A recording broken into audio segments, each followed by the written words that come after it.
Hey guys, we made it to season 5 of the Us People podcast. I'm your host, Savia Rocks, and in this season, we aim to empower and embrace creativity through diversity as we dive into the fascinating stories and experiences of a diverse range of individuals, highlighting their unique perspectives and creative endeavors, from artists and entrepreneurs to innovators and activists. We celebrate the power of diversity in driving creativity and fostering positive change. Join us as we engage in thought-provoking conversations like I made myself intentionally homeless in pursuit of my purpose. We're aware that a lot of people want to present and they were in my position, and what's worse, they weren't a white male, which is a joke that's even still a thing. I think my family never ever say you can't do something, so full of support for whatever dream. If I said tomorrow I want to fly to the moon, they'll probably say I wish you all the best, Mel. So guys, I just want to say thank you for supporting the Us People podcast for the past 5 years, and we look forward to sharing another new theme song with you. Let's go. Hi, I'm Steve Lewis. I'm an enthusiastic smiler and MD of a new and hopefully successful new business. And you're listening to the Us People podcast with Savia Rocks.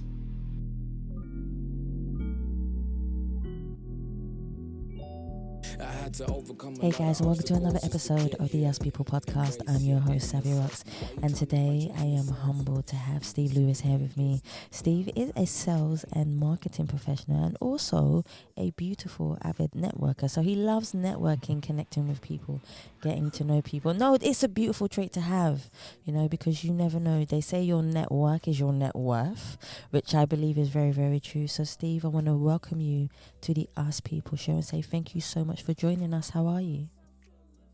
I'm very well indeed, thank you, and I'm glad to be here. Great intro, so thanks for that as well. You're more than welcome. You're absolutely more than welcome. So, Steve, my first question for you is, could you tell me a bit about yourself, where you grew up, but also how that influenced you to be the person who you are today? Yeah, I can. So I was born in London, but at the tender age, at the tender age of 8 months, the family, my parents, moved to Chesterfield in Derbyshire. Correct, yeah. So when you see me, you have an expectation as to how perhaps I'm going to sound, and my accent doesn't come from London, so people then automatically think, "Oh, you must be from Birmingham." No, I'm not from Birmingham. It's somewhere up north, but I can't quite place it. It's Chesterfield. I don't have a Chesterfield accent. I think I don't have a Chesterfield accent, but I think people identify that I'm really not a Londoner. I'm from somewhere up north, but I can't quite describe where it is.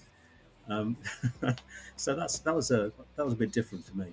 I say it was different because in those days when I was growing up in Chesterfield, there wasn't a very big black population at all. And I can think of many conversations I had with people telling me that I was the first black person they'd ever spoken to. So you grow up feeling very different, and it's a unique experience. And I've got to say, my parents are my complete heroes. My dad in particular, God rest him, he died about 17 years ago now. But I was always taught to do better than the next person.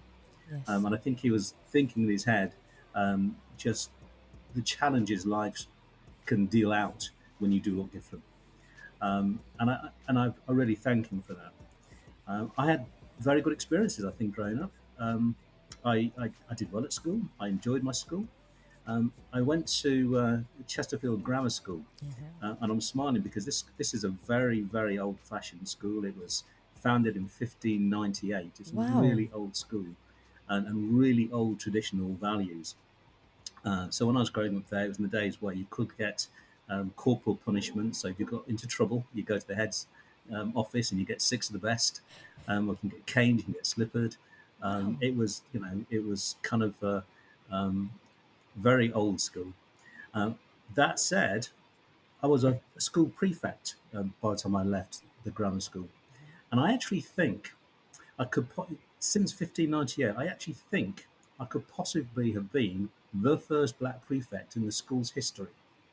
And the reason why I had to say that, I like because I that. mean that's a very bold thing to say, because I really don't know, is that the school changed over the years. So 1598, it was a fee-paying school, Yes. and it was a fee-paying school for many, many, many a year.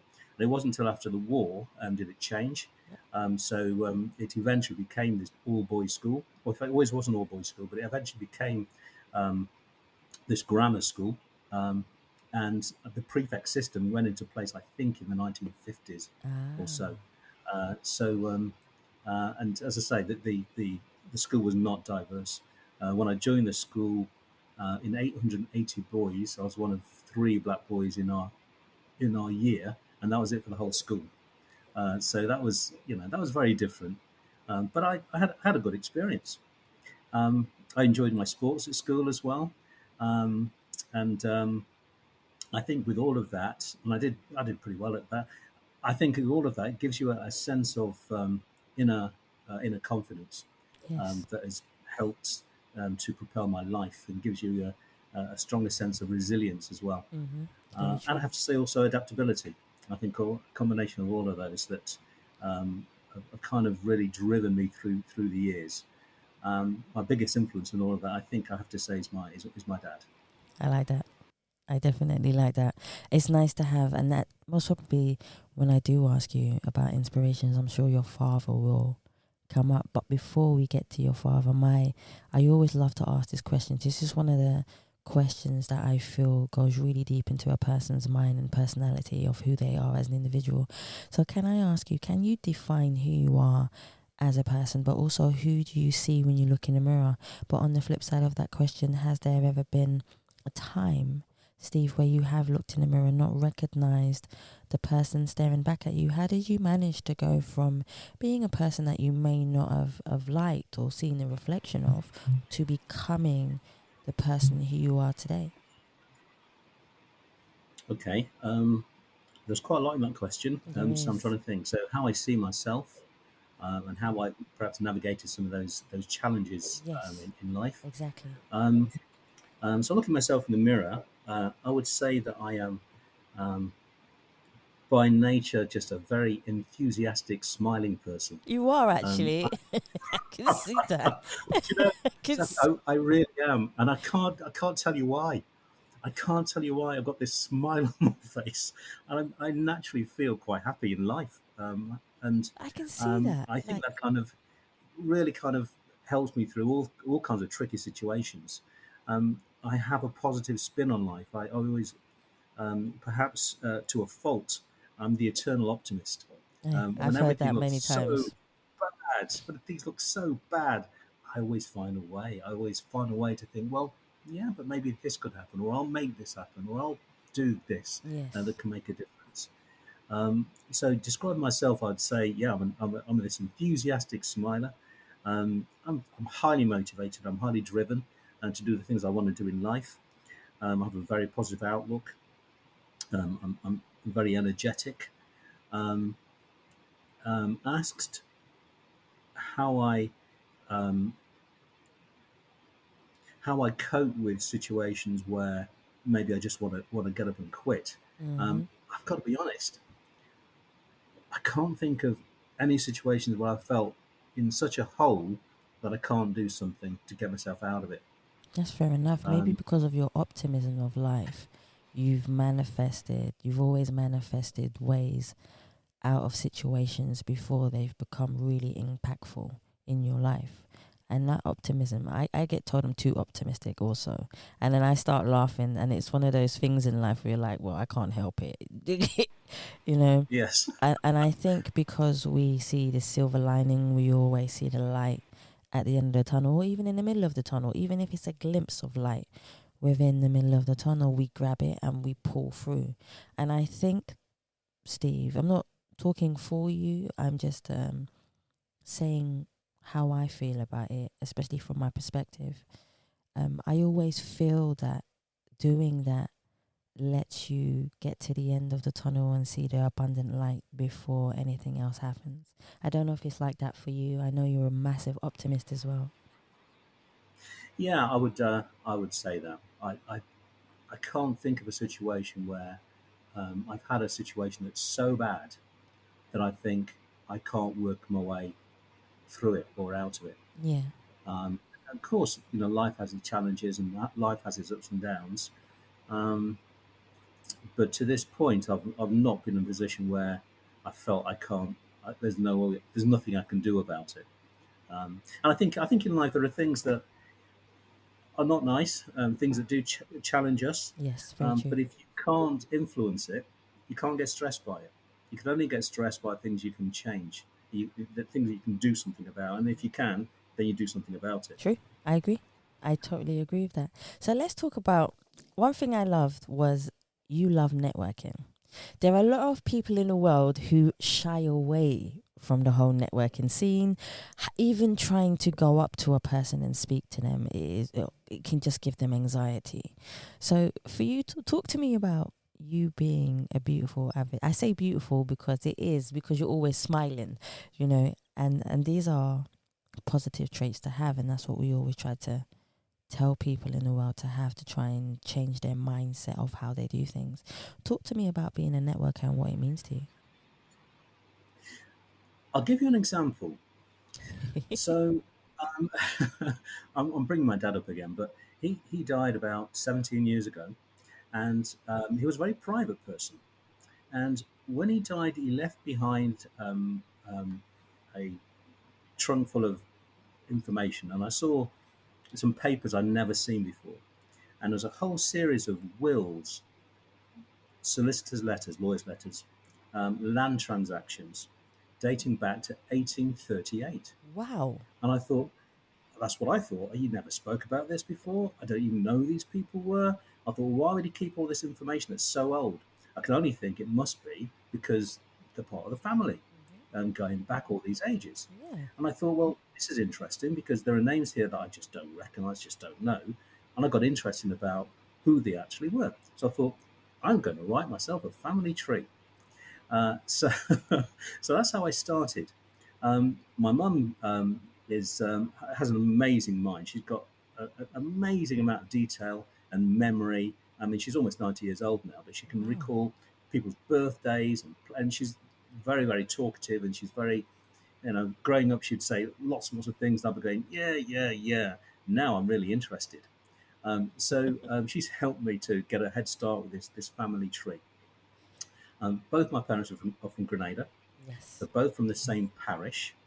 And typically with a lot of other Caribbean places, you find that families used to be very big back in the day. Yes. Families didn't tend to travel very far. And so you find that family on one side will always be married to someone else within the village. Yes. And over time, you can see, it's almost like a jigsaw puzzle. So when I was doing my family tree, I started mapping my cousins' family trees because I found cousins on one side could be connected to cousin on the other side. Yes. So it literally became a jigsaw. I hear a name and I think, oh, well, they must be, and I kind of figured things out. There was a challenge with all of this because Grenada doesn't have a national archives. It was destroyed in 2004 because of the Hurricane Ivan, and it was never restored. It's still closed. I think there's funding now to do something about digitizing records or trying to do something that is a shocking state. Thankfully, some of the records have been digitized by the Latter-day Saints, and you can go into some family history centers and find information. But it's a small amount compared to what we really should have. We don't have the resource. So what I've found myself, I'm going to answer your question now about networking. No, I love this. So I found myself then just talking to, just getting on Facebook. My mum has a maiden name that is quite unusual, but a very popular name within Grenada. So I know anybody that has that family name must be related to me. That's just how it is. So I started networking and started talking and get my Facebook and just connect with so many people. And over time, I try to go on these message boards around the place, but you ask questions or you say things and nothing ever happens. No one ever replies years later. It just doesn't work. But I started talking to a guy in America, actually based in Georgia, of Grenadian background. Actually, his family is from the same village as my dad's. And we said, okay, we're having similar issues here. Let's just do something. Let's just try and make something happen. So he set up a Facebook page that I quickly became part of as one of the admin. And we went about networking. We went about just connecting with our family, connecting with anybody that we knew from Grenada who might have might have um, an interest in genealogy, might have an interest in just knowing about the history of the island. So we thought we'd share this because only until very recently has actually Grenadian history is on a school curriculum. It's only last year that I can't remember her name now, but she released a textbook for school education. It's only just in recent times, so we really are behind the curve in all of this. And so, as old as I am now, I'm really thirsty and hungry for knowledge about Grenada and and everything about it. So this Facebook group that we launched is called the Grenada Genealogical and Historical Society Online. I mean, that's a mouthful, but it kind of describes what we do. I'm just looking at it And here. I can tell you now that it's been going for 4 years. We've got almost 8,000 subscribers. Yes, that's awesome. Given that Grenada has a population of just over 100,000, we're delighted with that. And the membership comes from all around the world. It's predominantly Grenada and the Caribbean, America, Canada, Britain, Yes. predominantly those places. But what we're able to do now is to really help people to construct family trees and educate people about history and actually receive that ourselves. It's put a lot of information my way in terms of my own family and where ultimately they came from. And it inspired me to think about not just dotting, a family tree, of which now my the size of the tree has 16,000 names. It's just massive. It's just huge. It's huge. So apart from just doing that, I got thinking, what was life like for my great grandparents? Yes, I want to know too. How did they grow up? How did they? So we all have 8 great grandparents, and I thought, well, okay, where's this name coming from? And they've all, 8 different families, 8 different names. Lewis is one of the 8, of course.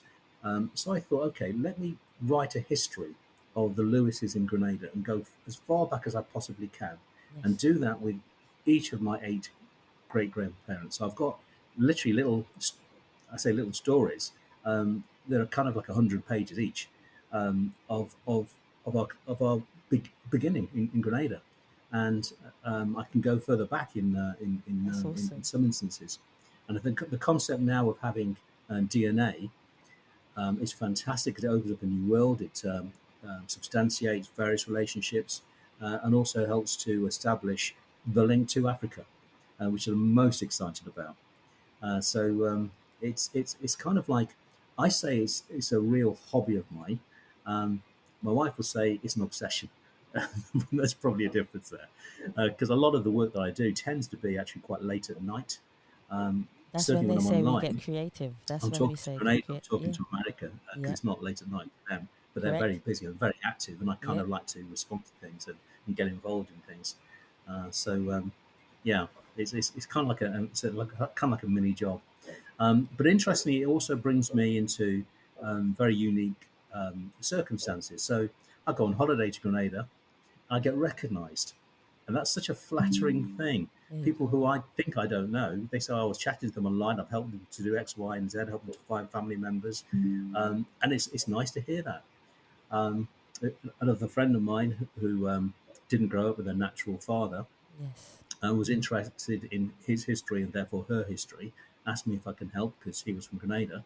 And I found, quite amazingly, that she's the first cousin of Naomi Harris, the actress. That she also didn't grow up with her natural father. And so it's kind of like Naomi Harris's story is well told because it was on TV on the program Who Do You Think You Are? So for my friend, I was able to say, hey, here's your family. So that was cool. kind of wonderful.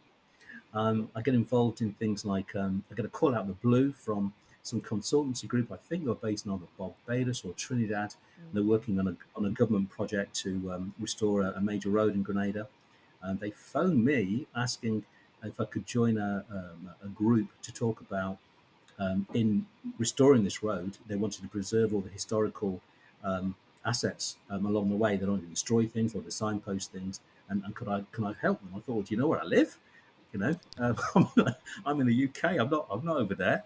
But they contacted me because of the group that I manage. Yes. And so I was involved in that discussion they had, and I was able to bring in other members of our admin team. Got one particular guy who is a historian, who does live on the island and who is well qualified, more than well qualified to give them what they needed. But it was just nice to be involved, and to be involved, I could just give some, I thought, just common sense suggestions as to things they might want to do along the way, which seemed to be quite well received. So things happen along the way, and they're wonderful. And so all this was really through networking. So yes, I'm an avid networker, and particularly for all matters Grenadian, I definitely am. I'm your man for that. Do you know what I think? I think, Steve, that you will most probably cross over. So I'm sure, you'll do Grenada, and then there might be, because obviously when people get married to other people, not just within Grenada, in other cultures, I think it will tally into what you do. And I think you'll start to become even more international of what you do and how you do it. And even if your wife says it's an obsession, I don't think it's an obsession. I think it's a very, you're passionate about something. You're passionate. I call it passionate with purpose. And that's what I think. That's what I think it is. And there's nothing wrong with that, because you're helping so many people across the world to find pieces of them that they might feel that are missing, in their cultural background. And sometimes it can be quite daunting not to know those things. But historically, coming to a person like you who has a passion for it and wants to help, it's a beautiful thing to be able to do. So keep doing it, because you never know. You might pass through Dominica, St. Lucia, St. Kitts. You'll go through all of them eventually, and you'll be able to give wonderful advice to people who need it. So I love that story. I'm so glad you told it. Well, thank you. And it's, as I say, it's a real passion of mine, and it has already kind of branched into Barbados, because I have one of my eight great grandparents started life in Barbados. So, I get involved in other areas as well. But yes, you're right about that.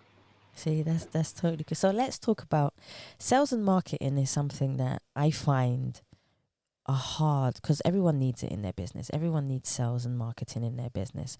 But the most fundamental thing is how to implement that into your business, which I'm sure you're going to give me loads of advice here and loads of facts.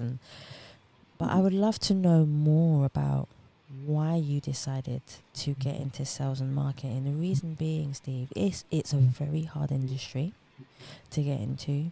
You have to use your creative mind also to be able to understand, the sectors of what you're going to. If it's law, because I know you've been part of the law sector as well. So if it's law, creativity, it could be corporate world itself. Can you talk to me about sales and marketing first of all, and why you got into it? Yes, I certainly can. So I grew up being told I was going to be a doctor. Oh, Yeah. So my dad was an accountant. He wanted me to do. He was very candid. He said, "Well, look, son, you can do anything you want to do. You can be anything you want to be. You can be a doctor. You can be a lawyer. You can be an accountant. You can be an architect." It was never anything else but those four things, actually. But he kind of set the bar quite high. My mum was a senior nursing officer of a special care baby unit, and she was doing that for many, many, many years. oh wow. And so she really was the driver, I think, behind the ambition I was meant to have to be a doctor. Yes. Um, it was not my aspiration. It Fair really enough. wasn't. And whilst I did well at school and I got A levels, it wasn't a passion. So I did apply to medical school. I didn't get the grades. Um, I didn't want to particularly. And so I ended up going to do a chemistry degree, Uh-huh. which was fine. It actually was a great qualification for me. And I had a career within that sort of actually a pharmaceutical career, which I'll talk about. but why sales? So whilst I was doing my A-levels, I got myself a part-time job. I just wanted to earn some pocket money. I wanted to do something.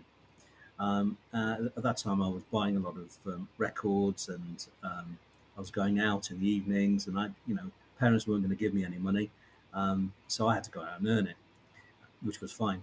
And I ended up being, I don't know if you know of a company called Betterware. I don't know if this is still even around, but these are these people who leave catalogs on your doorstep and come back a couple of days later. Yes. So I did that.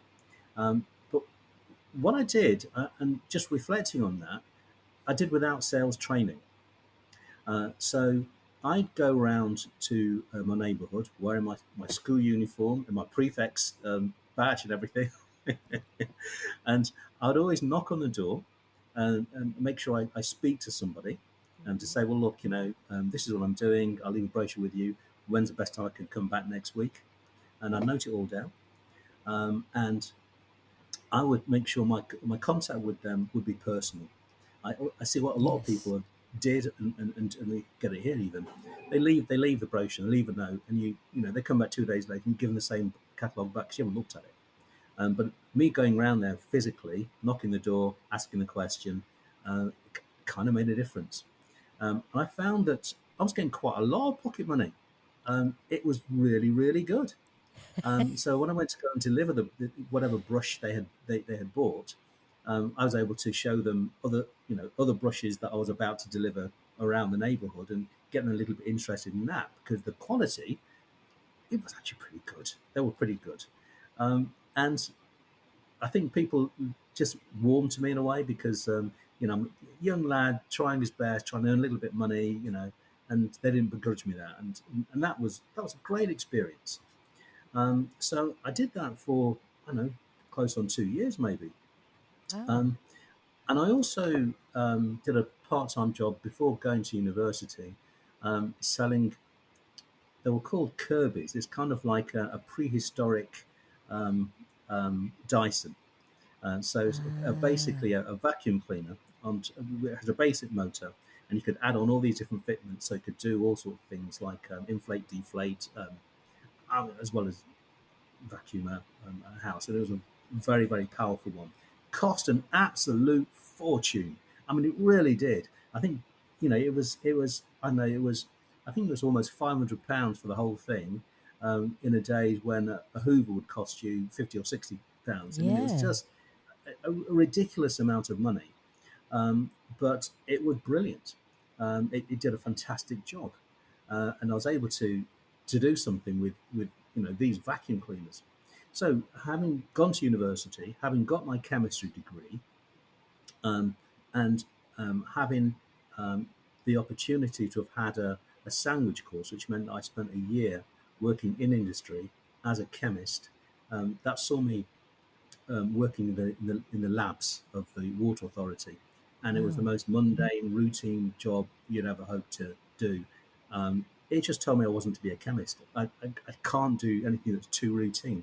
Yes. So I when agree. I did my degree, when I did the degree, start thinking about what jobs I can do. I didn't want to do any research. I didn't want to work in a lab. I didn't want to teach. I didn't really have a love for chemistry that would propel me any way forward. So I thought, well, what am I going to do? And it just occurred to me, I enjoyed the sales. I enjoyed selling brushes. I enjoyed selling vacuum cleaners. Can I do anything in a chemical environment in sales? So I went and worked for a company called Johnson Matthey, a chemical company, precious metals company actually. And I had a couple of roles with them.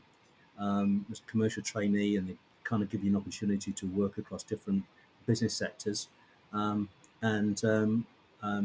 that was a good experience. I had some sales experience with them, some marketing experience with them, and I left to join a pharmaceutical company, and I basically built a career on that. So I was a medical rep, I was a trainer, I was a sales manager with them, I was a national sales manager, I was a national sales and marketing manager, I was a brand manager. I did a number of roles in sales and marketing for pharmaceutical companies. when I left that, I joined. I started working for healthcare communications agencies, this sort of old school advertising agencies, as an account director and then a commercial director. Before then, doing something off my own back. Working for myself, I was a coach, and so helping existing pharmaceutical representatives to improve their selling skills. Um, I did a range of things working for myself, but one in particular was there was a pharmaceutical regulatory agency, so a company that helped other pharmaceuticals to register and monitor health and safety of their drugs. Yes. They were basically an Eastern Bloc country company, and they had an opportunity to go global. So they asked me to help them to build commercial teams across the world, basically. Started from Eastern Europe, going to Western Europe, and ultimately the States as their chief commercial officer, which was a fantastic role to have as a self-employed person. Yeah, Um, definitely. so it kind of, working for myself, it morphed into a lot of different things, a lot of different opportunities. And latterly, you mentioned I worked in law. I did. I was working for this law firm for almost 2 years, actually. And the thought of working for a law firm, where all my experience has been healthcare, was very different. But the interesting thing about the work I was doing is it's all about mechanics of job. So I had a different Yes. product, but the Yeah. things that I did were very similar to the things that I did as in pharmaceuticals and in healthcare. It was great to have a role in which you could um, um, broaden your experiences and apply some of those learnings into different areas. And it was an environment I absolutely loved. Yeah. That's kind of like my sales and marketing story. Hopefully, it's going to continue because I'm now at a point where I'm looking to launch my own business. Um, Yes. so um, we can talk about that as well if you like. No, definitely. We should talk about it. So from doing all this stuff, obviously you've got a bundle of knowledge and wisdom. I call it wisdom more than anything else. So let's talk about how you will implement that into your own business and what you hope to achieve by having your own business. Yeah. So the role that I had for the law firm, I was head of sales. Yes. So this is a law firm with a bit of a difference. So they had a team of about 50 self-employed, highly experienced in-house lawyers. Wow. That's And so power. the proposition was, yeah, it really was. The proposition was and my role as head of sales was to place these lawyers into small and medium-sized enterprises, SMEs, on a fractional basis. So on a part-time basis for anything like 2 to 6 days a month. So as a client, an SME, you would have access to a highly experienced lawyer. These guys had at least 10 years of being a head of legal or a general counsel. Um, so you have access to these people without actually having them on your payroll. On your payroll, the kind of the price you out is price prohibitive. Yeah. But working on this fractional basis, you can afford it. So if, for example, a client had engaged 2 days a month with one of the lawyers, they would take the time and they would draw it down. So they have access to a Ah. highly experienced person as and when needed, rather than paying someone on a payroll. And so it kind of really suits those smaller organizations who have legal needs but don't necessarily have the budget to employ the best people. They Yes. would otherwise go to law firms, and what would happen is that you talk to a partner who's brilliant, but the day-to-day work is done by a junior. It takes a bit of time before you get the information, and it always comes from a perspective of this is the law. It's up to you to decide what you do with this information. Whereas the in-house lawyers are very used to working within an organisation and giving commercially savvy business legal advice. So there's a real difference, a real offering. Um, so um, what I saw there was a great way to support smaller businesses. And what I realised as the role I had was talking to business leaders every day, was that it's not just law. There are other areas where there are gaps, or if they had the injection of a little something else, it would propel them massively. And you can always go to agencies for this, but you end up paying a lot of money for it, and you don't get total commitment, not total commitment from that you could get from someone who is going to be dedicated to your business. So there's certainly a place for lawyers. There's certainly a place for HR directors, senior HR directors, CFOs. In fact, C-suite people in general. I think in today's world where we're becoming increasingly technical about things that we're doing, technology is very, very important. So to get someone who's strategically savvy in technology could be a real bonus for a small organisation that's developing. Also, having someone who can work at a C-suite level in marketing or IT. These are roles where you can really benefit from them, but not in the knowledge of how to get it, other than recruitment or going to an agency, which can be very expensive. This is a different route, and it gives you access to someone who you can claim as your own. So I see that as an opportunity. I see that an opportunity for me to do personally. Yes. And that's what I'm about. And also, another interesting aspect in this is that I came across a few businesses that would say to me quite fairly that they sit on a board. The board doesn't reflect the company. Actually, doesn't reflect society in general. And so we hear all the time about diversity and inclusion, but they're not just buzzwords. I think today there really are essential components of innovative and resilient organisations, and there are a lot of people that are underrepresented at board level. So there's an opportunity, I feel, where through networking, building up a team of people who are working at a very, very senior level, who may be able to give the perspective that boards can really benefit from. Yeah. And it might just be as a non-executive director, in which case they'll be called upon for 1 or maybe 2 days in a month. But in that time, there's a lot they can do.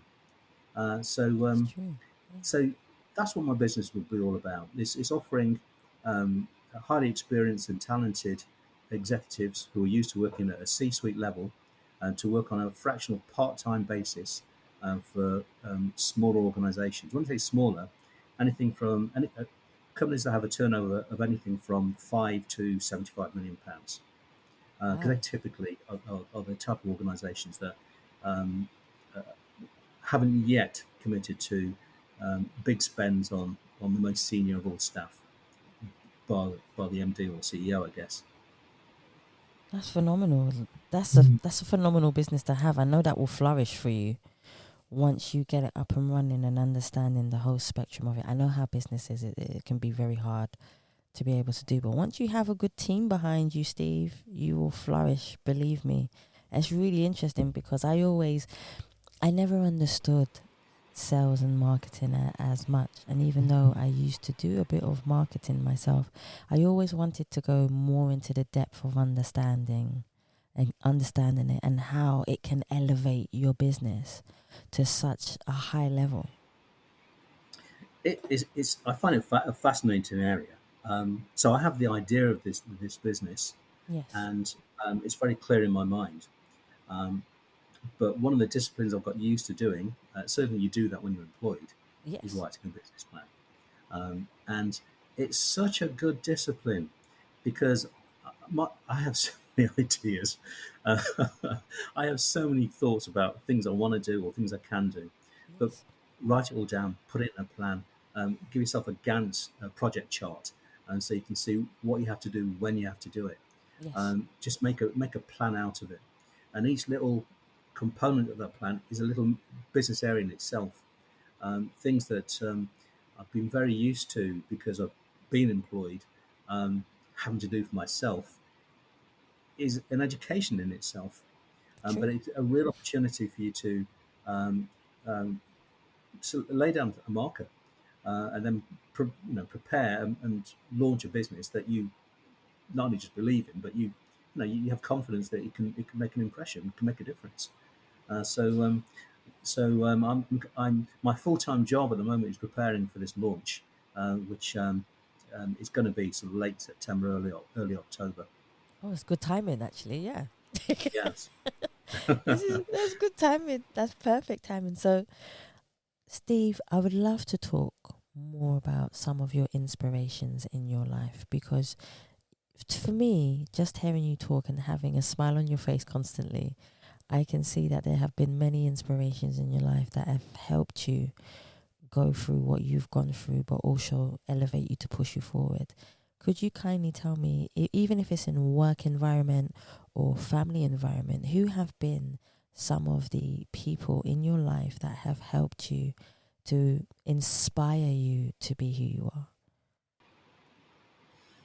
Um, well, number one is my dad. Yes. Um, I hear him, I hear his voice years later. Um, yeah, I mean, he is the number one for me.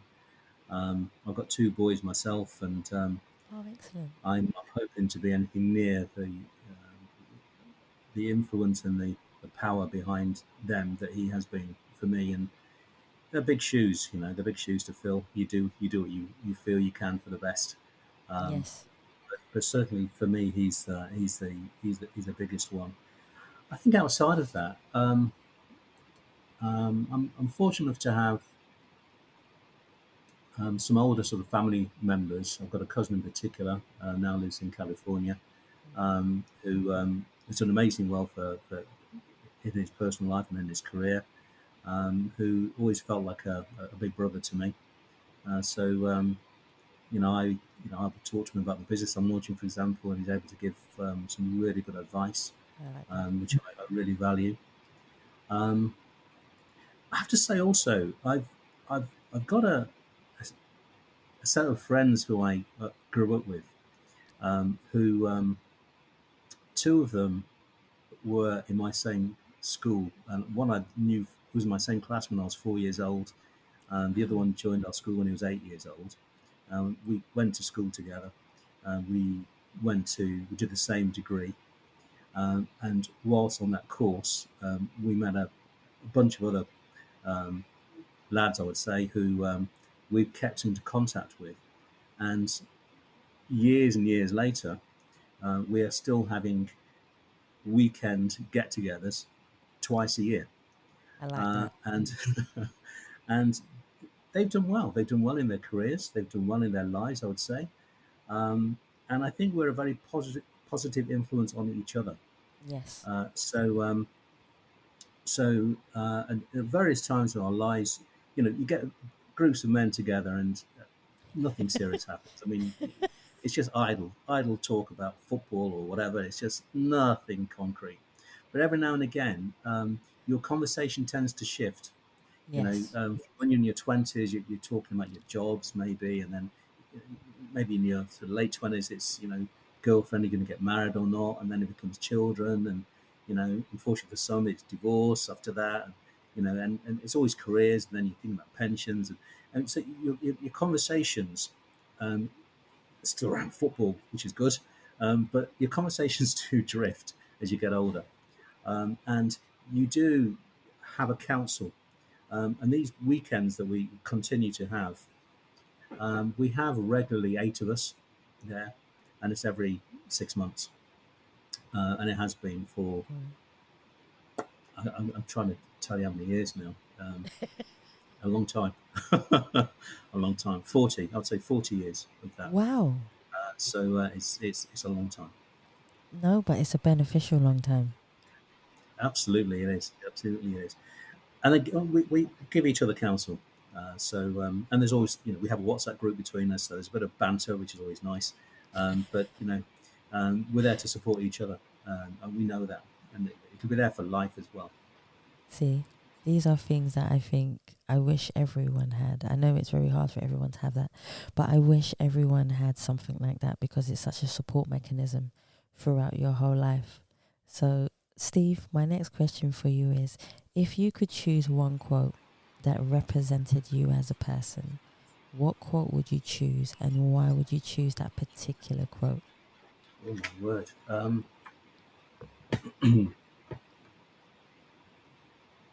So this is a quote I can make up, or a quote I know of, or because I can't think of any. It can be either or either, as they say. Anything that resonates with you that represents who you are.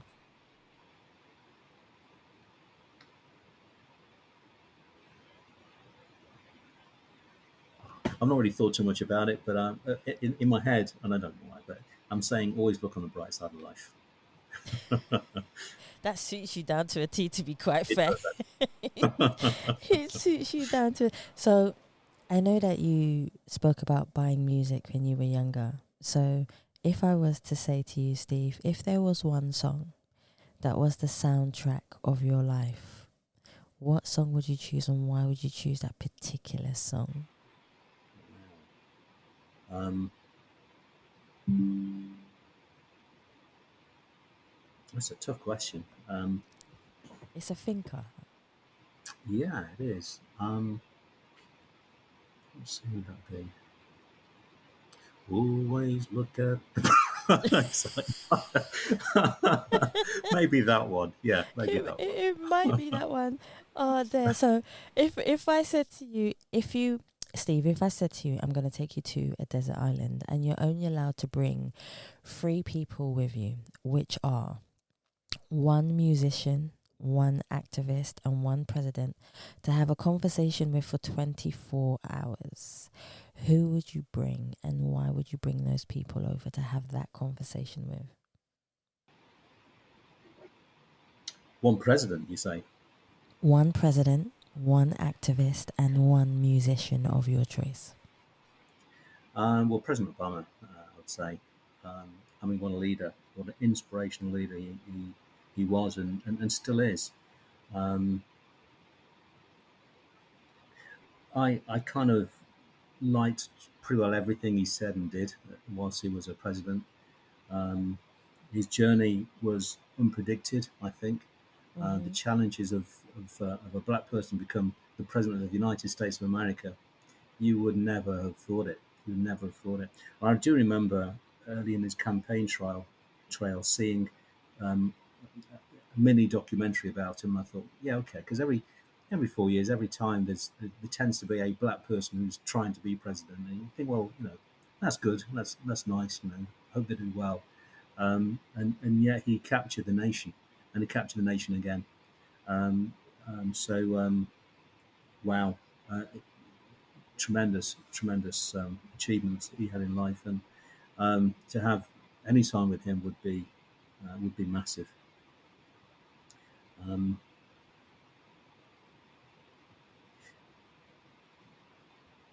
Activist, yeah, I guess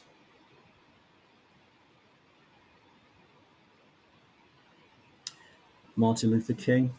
Yeah, No, that's a good no, one. no surprises there. Could be Malcolm X actually as well, but I think Martin Luther King. Um, he came, he came at it, if you like, in a different way to Malcolm X. Yes. Um, They had 2 different approaches to things. they had two different approaches, and I think because they were both there at the same time, it was a strength for each other. To be honest, I think Yeah. it kind of played well with each other. I, I don't know. It's a fine line between the two of them because I think they were both instrumental in making change for the good, Yeah. um, and helping us to be strong as a people. Yes. Um, I think Martin Luther King. When I see him, I see my dad. Actually, I just see I see a similar kind of stature between the two. I personally see that. Well, that's fair enough. So Yeah. that would probably be the edge for me. In terms of a musician,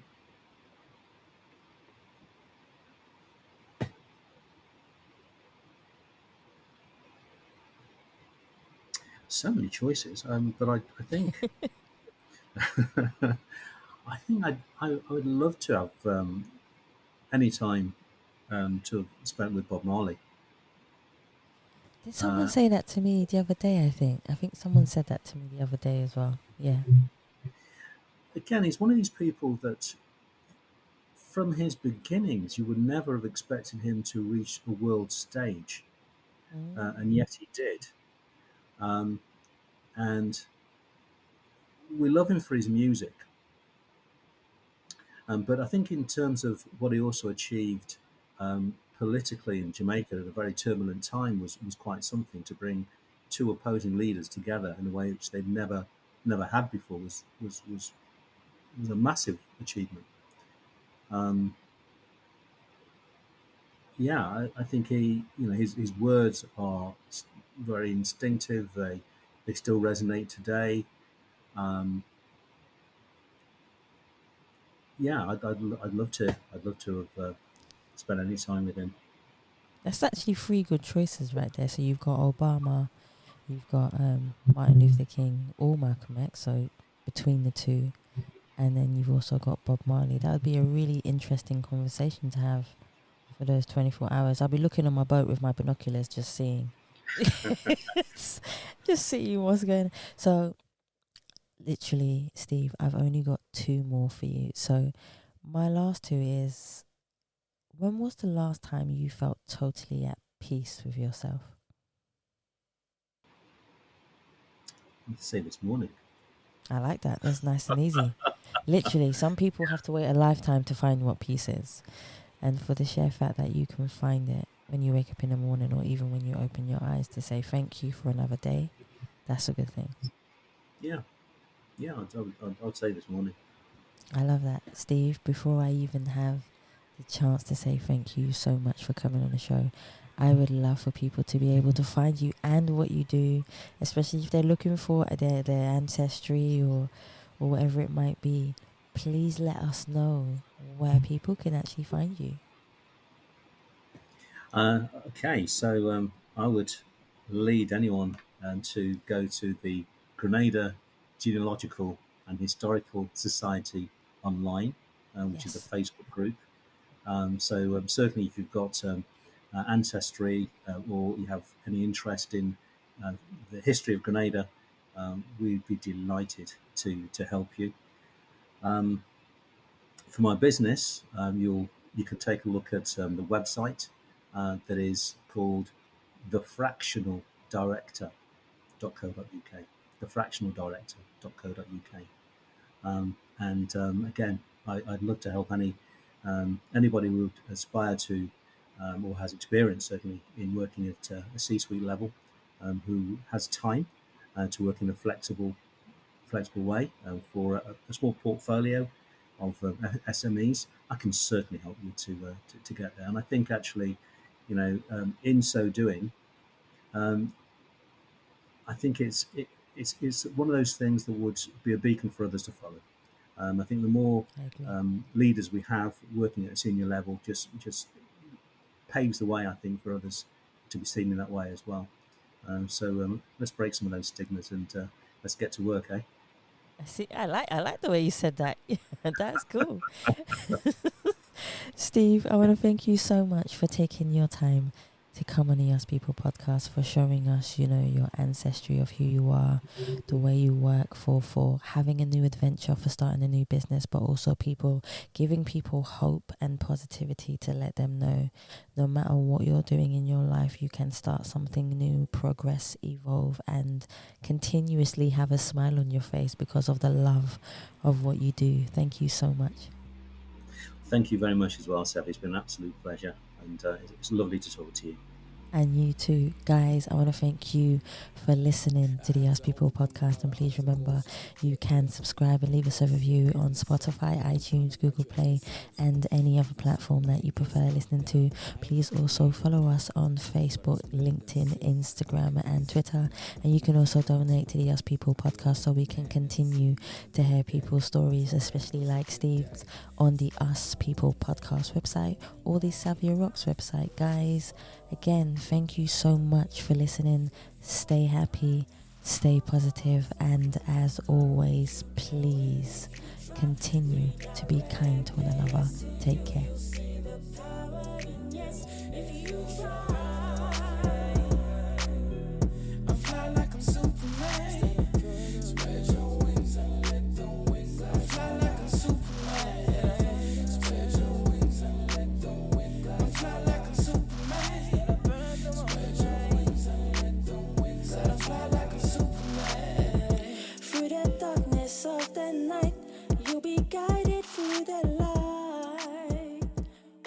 It's amazing what you do, and you must meet so many interesting people. I'm flattered that I don't know how you came across me at all, but I'm flattered that I've been picked out. I was really very chuffed. We're just soaring through this journey, leaving fear far behind.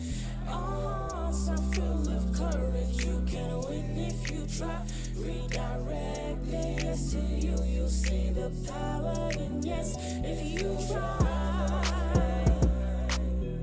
I fly like I'm Superman. Spread your wings and let the wind fly. I fly like I'm Superman. Spread your wings and let the wind fly. I fly like I'm Superman. Spread your wings and let the wind fly. I fly like I'm Superman. Spread your wings and let the wind glide you high. We're just soaring through this journey, leaving fear far behind. Our hearts are full of courage. You can win if you try.